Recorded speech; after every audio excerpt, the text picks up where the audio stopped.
আসসালামু আলাইকুম। আশা করি আপনারা প্রত্যেকে অনেক অনেক ভালো আছেন। অনেক দিন পরে আবার ভিডিও ক্যাপচার করতেছি। তো অনেক দিন ধরে ইউটিউবে অ্যাক্টিভ থাকা হয় না,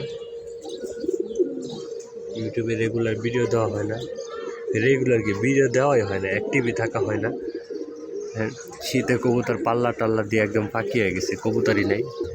মাদি কবুতরগুলো গোসল করাইতে দিছি। দুইটা মাদি ধাপড়িতে আটকানো আছে, ডিম পারবে, সেই জন্য সেগুলোর ছাড়ি নেই।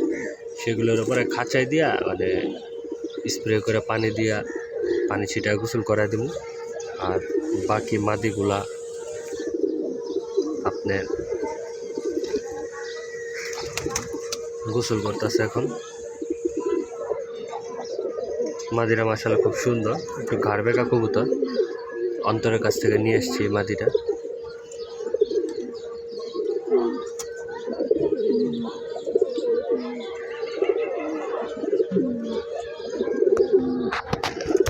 ওরা পাগলামি লাগাই দিছে বেদবগুলা। মাদিগুলার দেখা গোসল করতে এই বেদবগুলা পাগলামি লাগাই দিছে নর কবুতরগুলা। তো কিছু কবুতর জোড়া দিছি, নরগুলো থরে আছে, সেখান থেকে মাদিগুলো বের করে আবার গোসল করতে দিছি। দুইটা মাদি ডিম পারবো, দুইটা মাদির আটকায় রাখছি, নাহলে গোসল করবে না আর উল্টা ডিস্টার্ব করবো। এই অল্প কাটা কবুতর আছে, পাল্লা টাল্লা দিয়ে একবার ফাঁকি হয়ে গেছি গা। অনলি অল্প কাটা কবুতর রয়েছে। তো ইনশাল্লাহ আমাদের সাথে থাকবেন সবাই, আমরা সব আপডেট দিমু। পাল্লা টাল্লা করছি, টুর্নামেন্ট খেলছি, ইনশাল্লাহ সব আপডেট দিমু। তো আল্লাহর রহমতে এবার বাচ্চা কবুতরগুলো টুকটাক পাল্লা করে রাখছি। বড় কবুতরগুলো আলহামদুলিল্লাহ ভালো পাল্লা করছে। এবার একটা টুর্নামেন্ট খেলছি, ইনশাল্লাহ সব আপডেট পাবেন আপনারা। টুর্নামেন্টে আশানুরূপ ফলাফল হয় নাই, যাক আলহামদুলিল্লাহ যা হয়েছে আল্লাহর কাছে শুকরিয়া আদায় করি। আলহামদুলিল্লাহ আল্লাহ তাআলা যা দিছে। মাদি কবুতরগুলো গোসল করার পরে তারপর নর কবুতরগুলো গোসলের জন্য ছাড়ুন। নর কবুতরগুলো অলরেডি গোসলের জন্য পাগল হয়ে গেছে।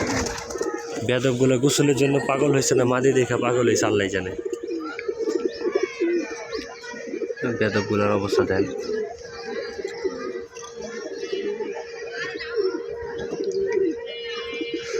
এই যে দুই নর তো হিট, নর জোড়া বিরে, কালো গলা আর খয়রি গলাটা। খয়রি গলা এক পাট্টা নরটা এবার মাশাআল্লাহ দুর্দান্ত রেজাল্ট দিছে। পাগল হয়ে গেছে, এক একটা পাগল হয়ে গেছে, কুত্তার মতো পাগল হয়ে গেছে। কি অবস্থা দেখেন না, মাদি দেখেন না। তো এইভাবে ছাড়া অনেক দিন ধরে কবুতর তো লক থাকে। কবুতর তো আমি রাত্রে বাসায় এসে কবুতর খাওয়াই। সারাদিন কাজে থাকি, সকালে যাই রাত্রে আসি। তো আজকে দুপুরের পরে কাজে যাবো, এই কারণে আর কি কবুতরগুলো আজকে ছাড়া হয়েছে। যাক মাদি কবুতরগুলো গোসল করুক, লং প্রসেস। তারপর নর কবুতরগুলো ছাড়ুন গোসলের জন্য। যাক নর কবুতরের চাপটা আজকে আসলাম না, কারণ নর কবুতরগুলো কখন ছাড়ুম কখন ভিডিও করুম, ভিডিও দেখা যাবে যে লং হয়ে যাব। তো আজকে এগুলোর দেখে চ্যাপ্টার ক্লোজ করি।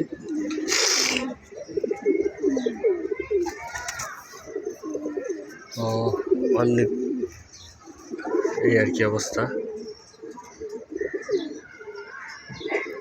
এই অল্প কিছু কবুতর আছে পাল্লা টাল্লা দিয়া, সব কবুতর ফাঁকি হয়ে গেছে। ইনশাল্লাহ সামনে আপডেট দিমু কেমনে কি হইল আমাদের লফটে, সব আপডেট ইনশাল্লাহ আপনাদের সাথে শেয়ার করুম। তো কবুতর কি কবুতর পেয়ার করছি এগুলো নিয়ে ইনশাল্লাহ একটা ভিডিও দেবো। আসলে আমার স্পেস কম, এই জন্য আমার থরের কাছে আছে, থরের কাছে আমার কাছে না, আরেকজনের কাছে আছে। তো স্পেস কম, এই কারণে আর কি কবুতর পেয়ারিং মেয়ারিং করতে পারি না, একটা ঝামেলা লেগা। কবুতর আপনার জায়গা কম, আর ছাদে যে স্পেস, এখান থেকে ছাদে থর দিলে তো কবুতর চড়ে নিয়ে যাব পারে না, দাপিতে কবুতর বাইঙ্গা চড়ে নিয়ে যায়, আর থর দিলে তো কথাই নেই। এই কারণে আর কি কবুতর বেশি করে পেয়ারিং করা পসিবল হয় না আমার লেগে। কবুতরও কম, থরও কম, স্পেসও নেই, এই আর কি সমস্যা। যাক আল্লাহ ভরসা, দেখি টুকটাক বাচ্চা কাচ্চা করি কি অবস্থা। তো দেখি বাকিটা আল্লাহ ভরসা। মানে যতটুকু মনে হইতাছে যে কবুতর সামনে পালা হয় কি হয় না সন্দেহ, তারপরে বলা যায় না। কবুতর ভালোবাসার জিনিস, মায়া মহব্বতের জিনিস, মানে যেগুলোর ভিতরে একবার ঢুকে সে বের হইতে পারে না, এই আর কি। তারপরে দেখি আল্লাহ ভরসা, কাজে কামে মনোযোগ দিতেছি, রাত্রে এসে কবুতর খাওয়াইতেছি। সময় সুযোগ হইলে পালুম, পালা কষ্ট হয়ে যায়, তারপর মায়া ছাড়তে পারি না। একটা সবচেয়ে বড়ই মায়া। কবুতর হলে মায়া মহব্বতের জিনিস, এগুলোর পিছনে কত সময় শ্রম, কত কিছু নষ্ট করি, টাকা পয়সা নষ্ট করি, কোনো ফিডব্যাক পাই না। ফিডব্যাক কি, কবুতর যখন পাল্লা দেই, যখন পাল্লার থেকে কবুতর আসে মানে তখন মানে এটা আলাদা রকম একটা প্রশান্তি মনের মধ্যে কাজ করে। কবুতর যখন বাড়ির উপরে উড়ে মানে মনের মধ্যে অন্যরকম একটা শান্তি প্রশান্তি কাজ করে। এই আর কোনো অর্জন নাই এগুলোর পিছনে, সব লস, পুরাটাই লস প্রজেক্ট। দাদা তো পুরাই হয়ে গেছে, হিট হয়ে গেছে, মাদি মুদি দেখা একবারে পুরো হিট হয়ে গেছে। পাঠা কবুতর সব, নরগুলা বড় নরগুলো থরে বেশিরভাগ। এই একটাই খালি যে বড় লুচ্চা পুরো হিট হয়ে গেছে। এক সমস্যা নাই, সামনে তঙ্গ কামলা দিতে হইব, নো টেনশন। অল্প কবুতর তো তাড়াতাড়ি গোসল হয়ে গেছে, শুধু 2-3টা মাদি এখনো গোসল বাকি। তো ওই 2 মাদির এখন ছোট খাঁচায় ঢুকায়া,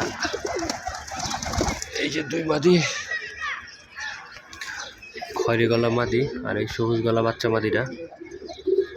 খয়রি গলা মাদি 1 ডিম পারছে, আর একটা ডিম পারবে।